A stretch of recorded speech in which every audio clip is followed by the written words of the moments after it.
Witam słuchaczy i widzów moich podcastów historycznych. Wyobraźcie sobie poranek, w którym kurz po klęsce jeszcze nie opadł, ale ludzie już muszą iść dalej. 11 listopada 1673 roku.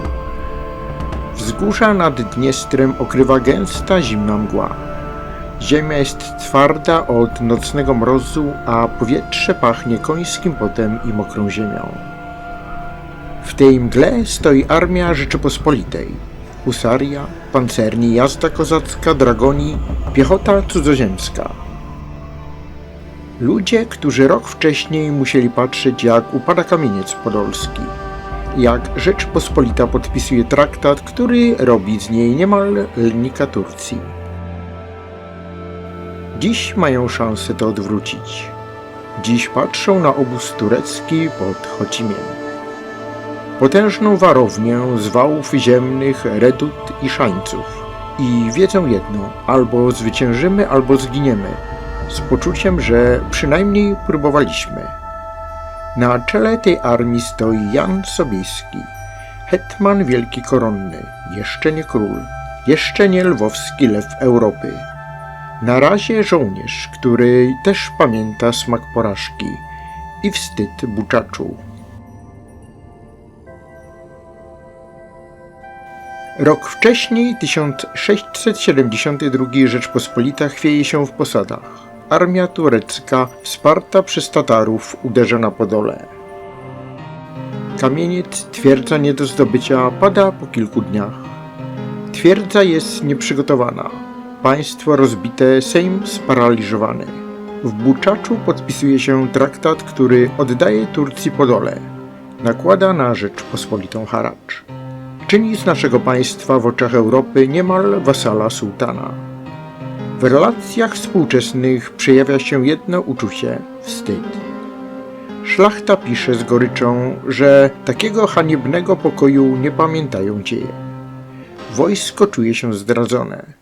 Sobieski w tym czasie prowadzi ciężkie walki z Tatarami, starając się choć trochę zatrzymać niszczące najazdy. Wie, że bez zmiany systemowej, bez pieniędzy, bez podatków, bez zgody Sejmu żadna chwała nie wróci. Początek 1673 roku. Sejm zbiera się w atmosferze gniewu i desperacji. I dzieje się coś, czego nikt by się nie spodziewał. Po tych wszystkich latach liberum veto i rozkładu uchwala się podatki na wojsko. Sejmikowe pokrzykiwania zamieniają się w konkretne decyzje. Trzeba walczyć, nie płaszczyć się. Dzięki tym pieniądzom armia otrzymuje zaległy żołd, może zwiększyć liczebność, może kupić proch, kule, konie. Sobieski dostaje to, czego brakowało mu rok wcześniej – narzędzia. Nie armię marzeń, ale siłę zdolną do uderzenia. Po drugiej stronie Dniestru w Chocimiu Turcy myślą inaczej. Wierzą, że Rzeczpospolita to już cień dawnej potęgi, że Buczacz załatwił sprawę na lata. W ogromnym obozie obok starej twierdzy chocimskiej budują potężne umocnienia, szańce, reduty, wały. Dowodzi nimi Husein Pasza, pewny siebie, pewny, że Polacy zimą nie walczą. Jesień 1673 roku. Nie jest to pogodna, złota jesień z obrazów. To jesień brudna, chłodna, mokra. Sobieski rusza w pole. Armia koronno-litewska liczy około 30–35 tysięcy żołnierzy. Husaria wciąż elita, choć nie tak liczna jak kiedyś. Pancerni, jazda kozacka, dragoni, piechota cudzoziemska uzbrojona w muszkiety i piki, artyleria polowa. To nie jest ogromna armia jak pod Beresteczkiem, ale jest to wojsko zahartowane, opłacone, wściekłe po Buczaczu. Maszerują przez błoto, po rozmokłych drogach, przez brud na Dniestrze. Czas nagli. Sobieski wie, że nie może czekać do wiosny, że wrócą Tatarzy z Krymu, że każda zwłoka działa na korzyść przeciwnika. Dlatego robi rzecz, którą wielu dowódców uważałoby za szaleństwo. Planuje decydującą bitwę późną jesienią na progu zimy. 10 listopada armia staje pod Chocimiem. Przed nimi gigantyczny obóz turecki. Autorzy opisują obóz turecki jako molocha z ziemi. Rozległy system wałów i rowów, reduty z działami, stanowiska janczarów, namioty paszy, sztab, magazyny. Armia osmańska liczy około 35–40 tysięcy żołnierzy. W ich oczach to oni są panami sytuacji. Stoją na przygotowanej pozycji, czują się silni liczebnie. Liczą na przybycie Tatarów. Polacy są w ich oczach przeciwnikiem zmęczonym, rozbitym politycznie, zgniecionym przez Buczacz. A nade wszystko Polacy podobno nie prowadzą działań zimą. To przekazanie będzie ich największym błędem. Sobieski przez krótką chwilę obserwuje obóz, rozmawia ze swoimi dowódcami. Plan rodzi się szybko i jest ryzykowny, ale nie ma już odwrotu. Sobieski układa bitwę jak partię szachów, ale w szachach nikt nie ginie. Tu błąd oznacza rzeź własnej armii. Piechota i artyleria uderzą pierwsze, mają wiązać janczarów walką ogniową, wybijać ich z rytmu, zmuszać do zużywania amunicji. Gdy tylko osmańska obrona się rozgrzeje, na skrzydle rusza kawaleria, husaria i pancerni, w miejsce, gdzie reduty są słabsze.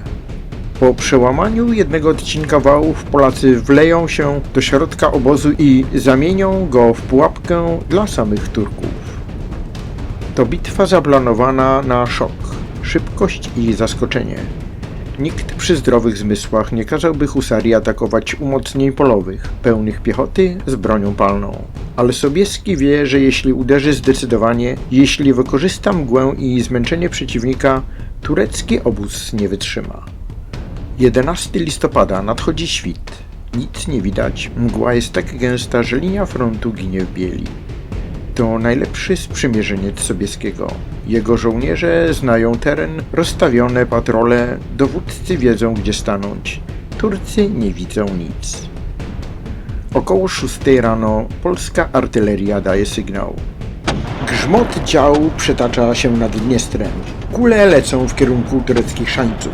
Rozrywają ziemię, namioty, zasieki. Piechota rusza naprzód. Dragoni i żołnierze cudzoziemskiego autorementu w kolumnach pod osłoną terenu, pod osłoną mgły. Janczarze odpowiadają ogniem, strzelają w mleczno-białą pustkę, widząc jedynie zarysy sylwetek. Pierwsze polskie fale zdobywają wysunięte pozycje, inne cofają się pod naporem ognia.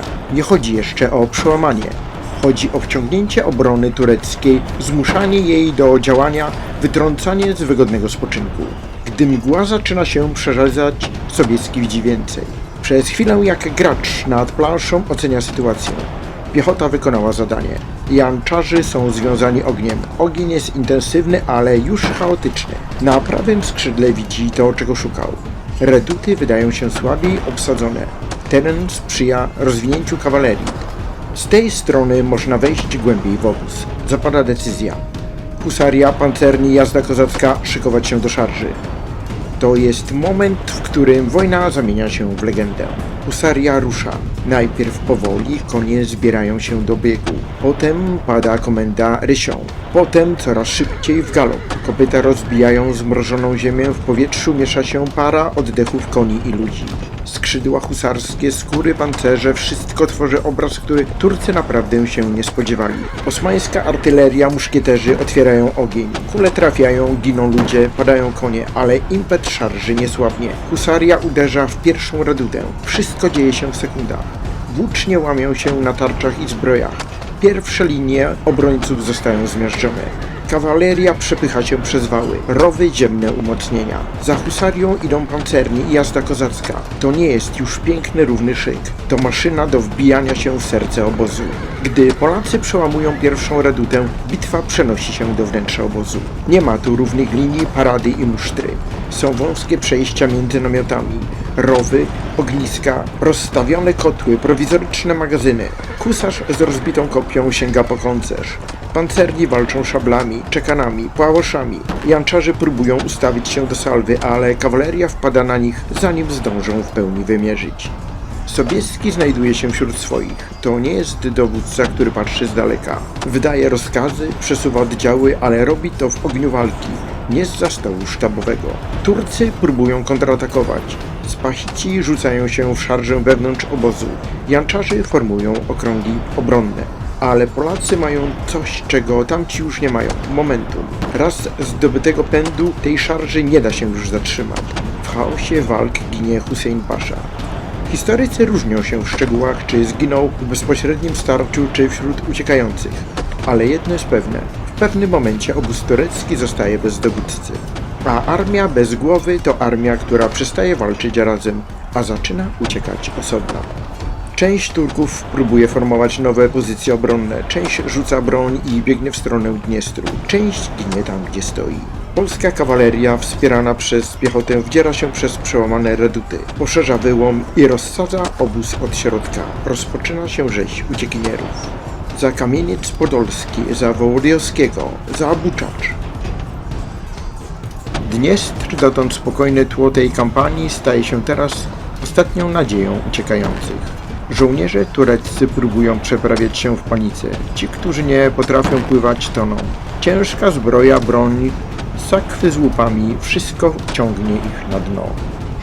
Polacy nie ścigają ich do końca. Bitwa zostaje wygrana na obozie, nie w rzezi poza nim. Najważniejsze już się stało. Armia turecka została rozbita, obóz zdobyty, a morale Rzeczypospolitej odrodzone.